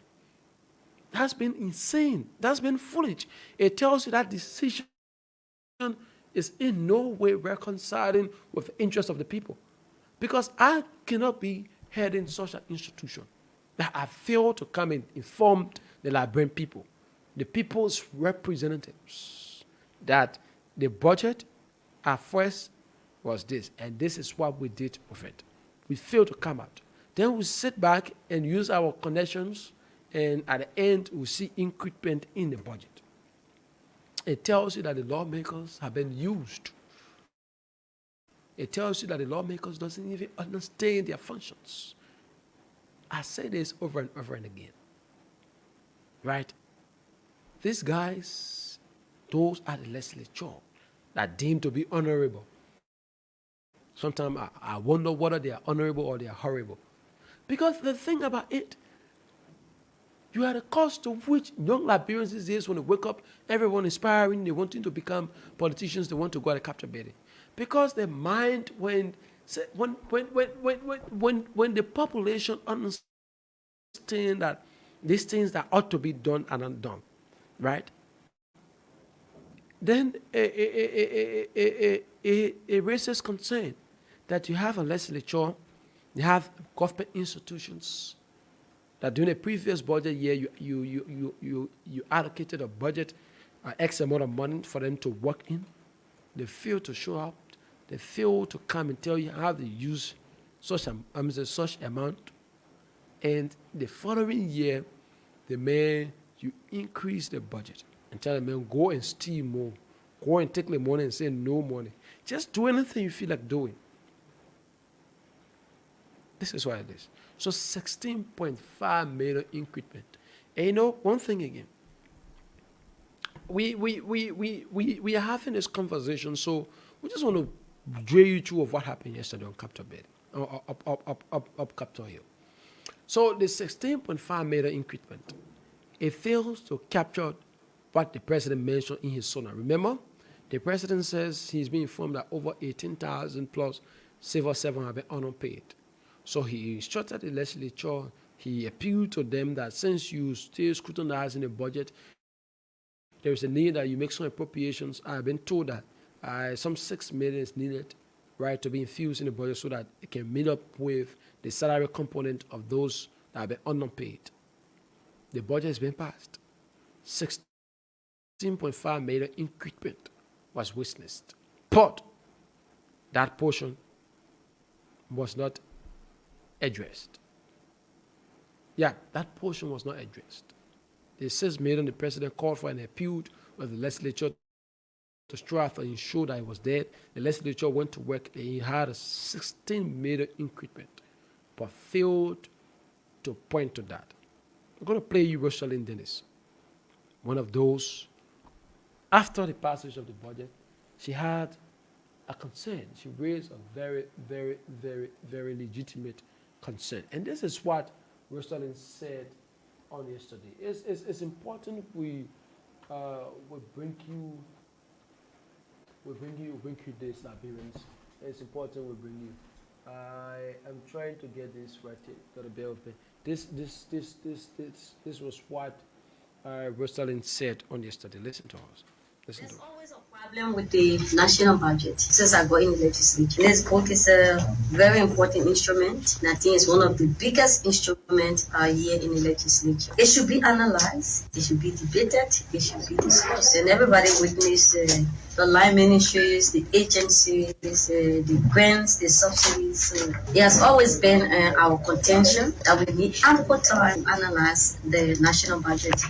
It is with great disappointment that the budget will get before the House through its relevant committee. The same day it appears before the House, the same day the budget will be passed. Recognizing disparities and stuff like that. There's no opportunity to get your budget analysis or report to the Ways and Means Committee because they are on expenditure, they are on revenue. And as soon as Ways and Means gets through expenditure and revenue, it hits the floor and then subsequent passage. So in this budget, like on readiness, the Minister of Education budget was something that it was alarming in this document. You have been receiving 1.5 million in the office of minister, and then all of a sudden. So it would have been a typographical error because that cannot be an actual figure. So, and that's the reason that we look through the budget. You can come from 1.5 million per year, then in election year, you see it to 7 million. So that's really alarming. So you listen to her, right? You listen to her. And she made specific reference to the Ministry of Education budget. That initially the ministry had 1.5 million budget they were working in. You know, we understand that education plays a very essential role, and oftentimes this government has spoken highly of education. But we cannot reach a point where the budget of the education ministry went from 1.5 million to 7 million. That, in essence, the work that the ministry has been doing, that Liberians continue to complain. Today you leave from here, you go Grand Gile, you leave from here, you go Grand Cru, you go to all other areas, right? You go to all other counties. The situation is just so unique that the education system continues to experience problem.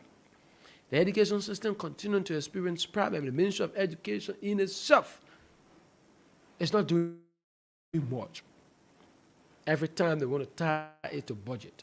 So 7 million has been allotted squarely to just the Ministry of Education. If that is the case, which everyone will want to welcome. But our concern, our argument is, they should be telling us how they're going to use that 7 million. Because they won't have a voice, nothing. We didn't see anything. They will use almost all that money for salary and nothing is being done. Oh yes, nothing will be done. Nothing is being done. The Ministry of Gender, Children and Social Protection failed to appear before the budget hearing. By the end, their budget also was increased.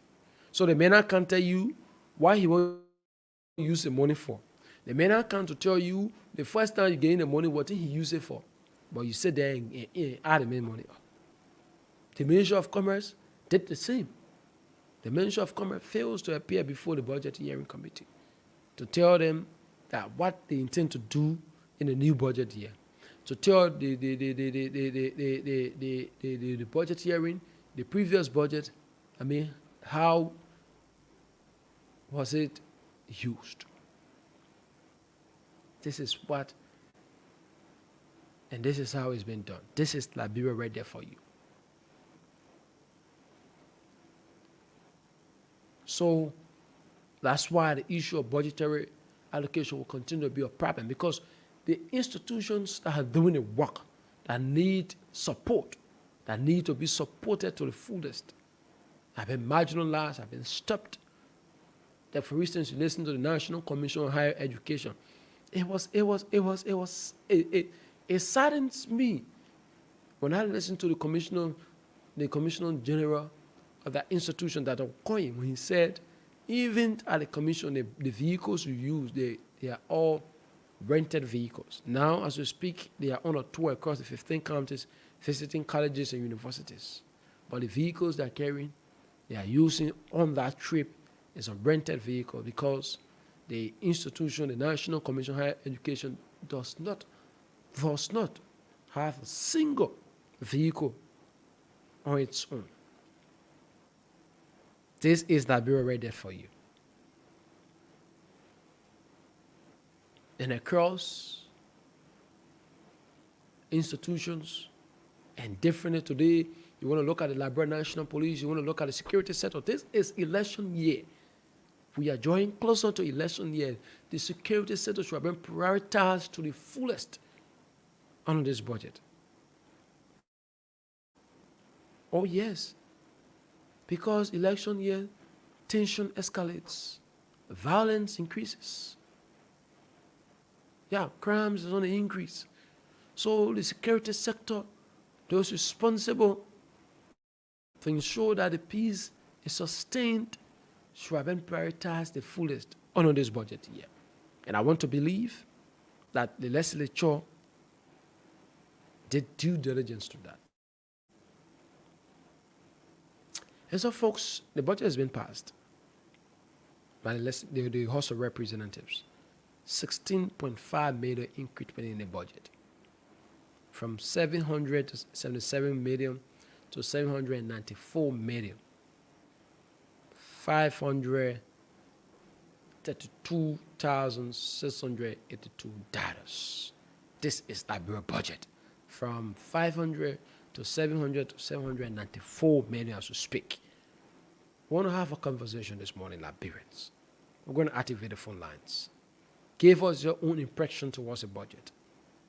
It's been passed.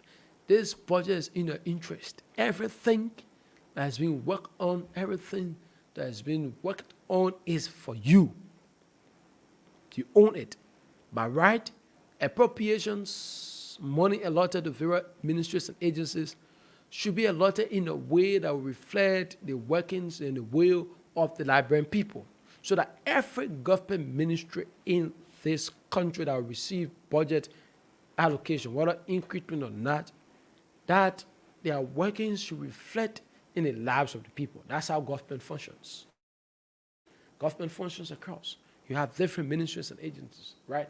They all have distinct functions. And so they helped one another. They helped promote government agenda in their different ways.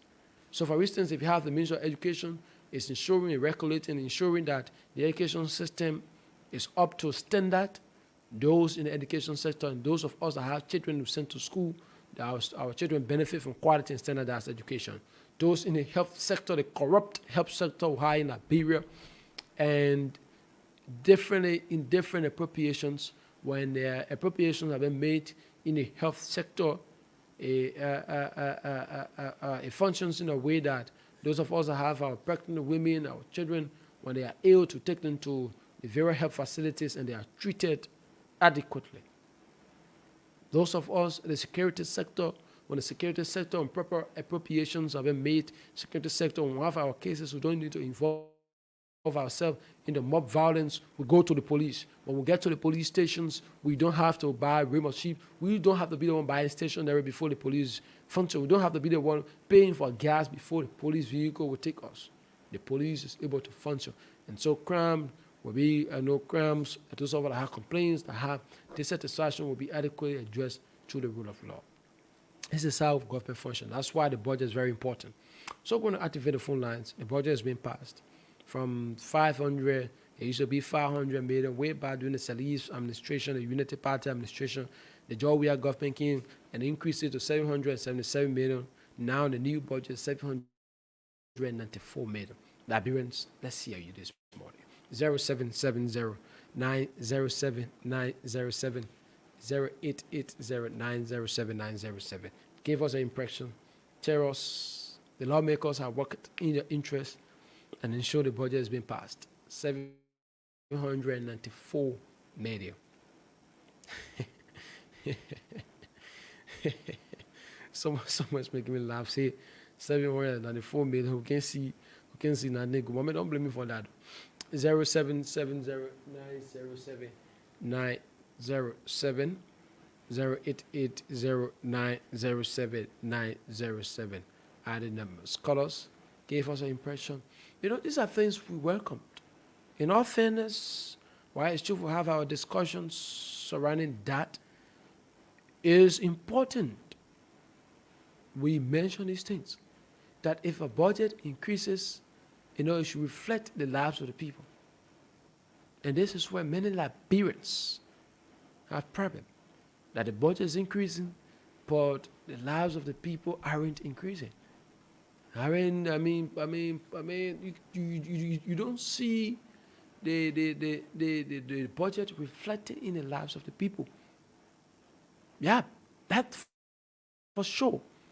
Things are on the increase, everything, and day by day Liberians continue to cry. But that's our expectation. We are cognizant of the fact that times are high and so things are changing. But we are also optimistic that this new budget will address some of the prevailing challenges facing the health sector, some of the prevailing challenges facing the education sector, some of the prevailing challenges confronting the rule of law. Even judges are complaining of salaries. So if judges are complaining of salary, we want to look at how the judiciary system will be strong and stable. Even law enforcers are complaining of being underpaid. And so if law enforcers are underpaid, then what becomes of access to justice in this country? Access to justice in the country will be undermined. Access to justice in this country will be hindered. The first step to a quality, independent, and impartial judicial system is empowering those that ought to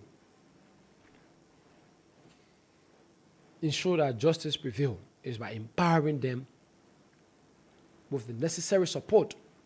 Empower them with the necessary support so that integrity is a hallmark. When integrity is a hallmark in the judiciary system, you know what it does? It empowers, it strengthens the judiciary system. Yeah, it makes the judiciary system more stronger than ever before. Right, it cements the relationship. The citizens in the judiciary system, the citizens now become to trust the judiciary system because the system is strong. The system is tested and it's been proven. But the case with Liberia is different. The judicial system in our country, so to speak, is weak. The judicial system in our country, so to speak, is underfunded. The judicial system in our country, so to speak, is a toothless bulldog. You know why? It's because those that are responsible to do the job, those that are responsible to ensure that the right things are done, are the ones that have been marginalized, are the ones whose salary have been grossly harmonized, are the ones who complain day by day, are the ones who leave the courtrooms and protesting on the street. And so if you have a system like that, anyone can infiltrate, because there is a shared understanding that those that ought to be in these various positions, their salaries, their earnings cannot commensurate with their day-to-day needs. So if I'm taken to such a body, if I'm to appear before such a judiciary system, I don't worry about nothing else other than just bribing the system. I don't worry about anything else other than just working my way out so the conflict of interest will ensure, will play out. So the common man out there, the man who cannot afford a lawyer, when he comes and faces such a system, he will become the victim. Sometimes you want to blame those lawyers. You don't blame them. Sometimes you want to blame those judges. You don't blame them. Because they are that people's society that if you don't play with anything, don't play with them. Don't play with them. Or sustainable peace depends on an independent judicial system. A sustainable peace depends on an impartial judicial system. A sustainable peace depends on a judicial system that's able to render judgment void of conflict of interest. But if these things are not looked at, and when these things are not properly addressed, it leads to different feelings. That's why today in Liberia and across, you see these things happening. Today in Liberia and across, the judiciary system, Liberians are not even trusting the judiciary system. No doubt. And what makes it even more harder is because we are joined to elections. And in election nearing periods, that's when the judiciary system is being tested. That's when the judiciary system turns her ground. That's when the judiciary system tightens or built and ensure that justice is the hallmark. But how can that be done? How will that be done when you have those that ought to be ensuring that justice prevails in this country, they want issuing ultimatum to national government that if their concerns aren't addressed, they ought to take the radical approach. So sometimes, and that's why I hear it from people, if even the judges can complain of salary, then you say what's when the judges are complaining of being underpaid, are complaining of being underfunded, then you are in civil servant, you the teacher, you the health worker, where else will you go? I felt you should have been calling on the judiciary system to pressure national government, ensure that the right things are done. But even the people you're about to call on, they are still begging government. They're begging the government to put a salary man. This is what happened in Liberia. This is Liberia right there for you. We will continue to have these kinds of conversations. The reason is very simple. It's to give those in authority an understanding that no matter the situation, no matter what, no matter the circumstances, there are certain individuals in government you don't play with. There are certain individuals across government that you don't just play with. The judiciary system is one of the most essential and cardinal areas of government that every president will want to look at. But it's different in Liberia. It's different in Liberia. Sometimes when we bring out the conversations, I want to be emotional, right? But again, the profession doesn't call for that. But it hurts. It hurts that those responsible, the requisite authorities responsible, knowing fully well you know the functions and the workings of those other institutions, I think, you want to chop your salary to that extent. Today, lawyers, the judges are complaining. Yeah, they are. They are complaining. Lack of better salary and wages. And across other government institutions, the case is just so different. The case is not so different. The case is not so different. But folks, we're going to keep on, like I said, these kind of conversations are necessary. Every time we bring them on with an understanding that constructively we engage the relevant authorities. But this issue about the judge's salary need to be looked at. I may not be the first person to raise out this concern, but at least history with judgment, I was amongst those that fought to uphold the integrity of the judiciary system. When judges are underpaid, it undermines justice. When judges are underpaid, it affects the workings of the judiciary system. When the judges have been marginalized, salary-wise, justice, they will use the court to pressure, they will use the court to pressure to subject the ordinary Liberian to various forms of challenges. Oh yes, to various forms of challenges. Be wise. Ensure that the judiciary system is served the necessary accommodations. If I was president in this country, that's one of the things I'm going to look at strongly. I'm going to build a relationship with the justice system so that a relationship, now one where I'm telling the gentleman around and judge me my favor or not, a relationship where the judges have a space, that they are free, they are satisfied, and they are equipped to do their work. When that is being done, what happens is that you set them apart from the rest of the other folks. You set them apart. You empower them to a greater extent. And justice reigns. Have you heard a conversation with Liberians? There's I don't trust the justice system because you go, you carry a code, you carry money, no, you carry a case, you carry money, nothing will be done. Oh yes, I have had conversation with Liberians of such. And because